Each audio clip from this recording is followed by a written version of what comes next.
Do you read to your children? I hope so.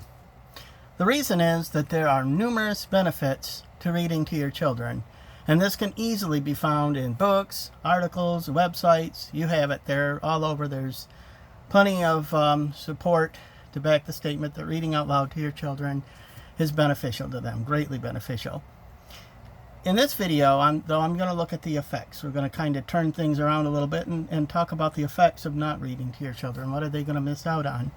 Now, I realize it's not going to, necessarily destroy their lives or ruin them, but it is going to take away from their childhood a little bit of what they could have experienced. It's just a matter of what they're missing out on or may miss out on because you're not reading.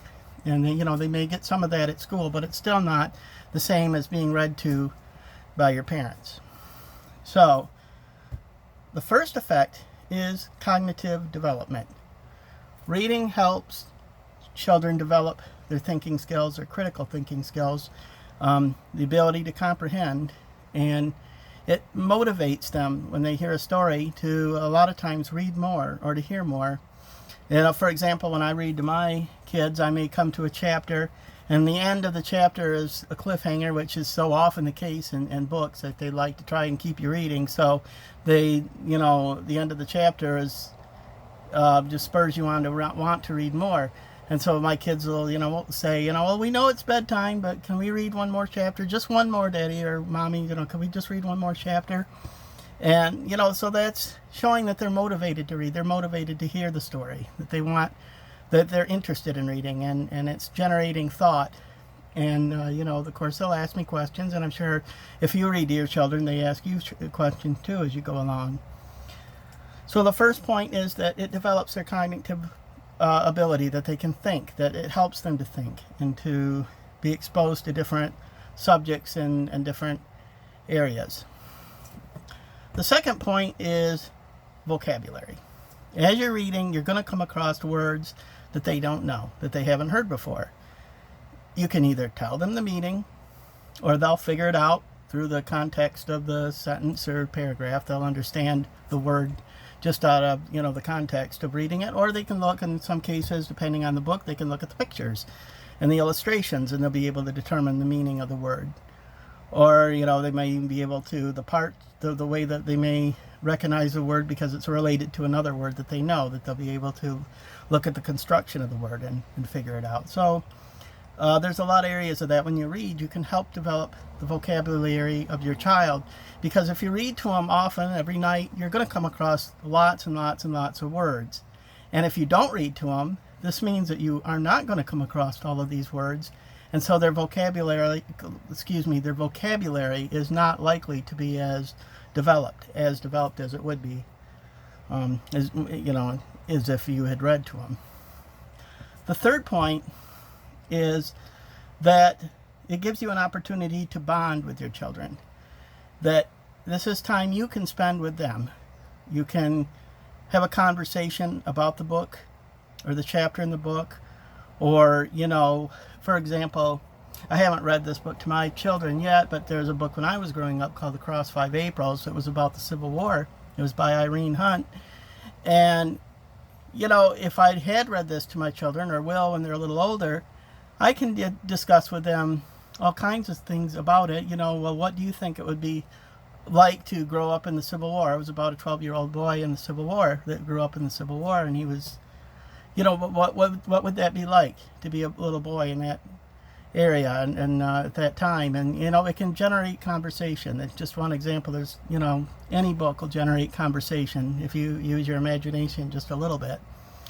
So it gives you a chance to bond. It gives them a chance to learn the art of conversation and to talk and to discuss their thoughts. And and both sides, the parent and the child, should listen to one another for this to be effective. So point number 3 is it helps you to bond with your children. That's one effect. But if you don't, then it's not saying you can't bond with your children. I don't mean to imply that if you don't read to your children, you can't have bonding opportunities with your children. Of course you can. There's plenty of ways to bond with your children. I'm not saying that, but it's just that you are losing out on one great opportunity to do so. This is one avenue you can go that was just wonderful for bonding with your children, and you just hate to lose out on any of them because your kids are small for only a short period of time, so you want to take advantage of every opportunity that you can bond. So that point, bonding does no way imply that you cannot bond with your children in other ways. It's just that this is one great avenue that you can bond with them.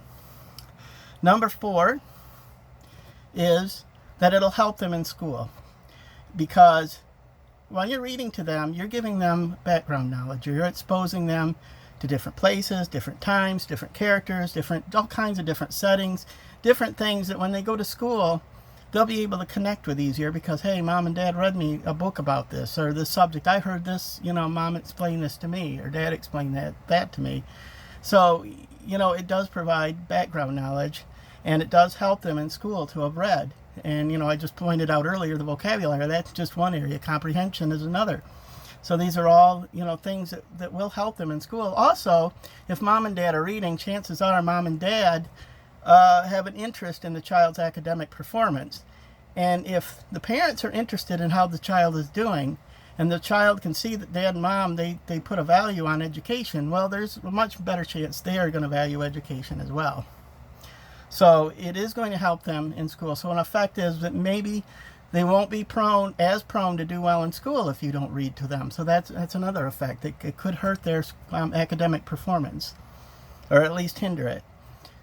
Now, 5th is that if you don't read to your children, you're depriving them of the joy of reading, the joy, the magic of getting into a story and getting to know a character or a place or a time or all kinds of things, or to learn even from nonfiction. Of course, obviously it's not just fiction books you can read, but of course nonfiction, and they are deprived of the opportunity to learn things that they ordinarily may not have learned on their own or may not have come across in school. So it's this learning and this being able to be inside of a book, is joyful. I think many of us have experienced the joy of reading a good book. That when the book is over, it's like, man, it's over. I wish there was another chapter, or I wish there was a part 2, because I really like the characters, and I really like, what was happening in the book and the story and the plot, and it's just you don't want to deprive your children of that. You want them to have that treasure that they can enjoy a good book. It's something they can't really get as well as from watching a movie or watching TV. And, this is, a book is something special that you have to, it's a slower, the book and the TV, it goes by so fast, in 2 hours it's done. But a book, you can take your time and absorb it and really get into it and really get to know the characters. So these are just some reasons, some effects that would have, would be the effects of not reading to your children. It's elementary, dear Watson. You should read to your children, and preferably every day if you can.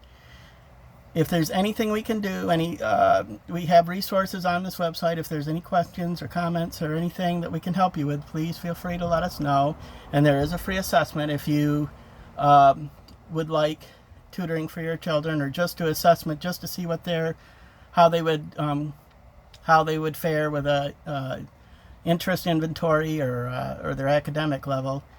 And so that's all available here. So we thank you for watching, and please like this video and subscribe.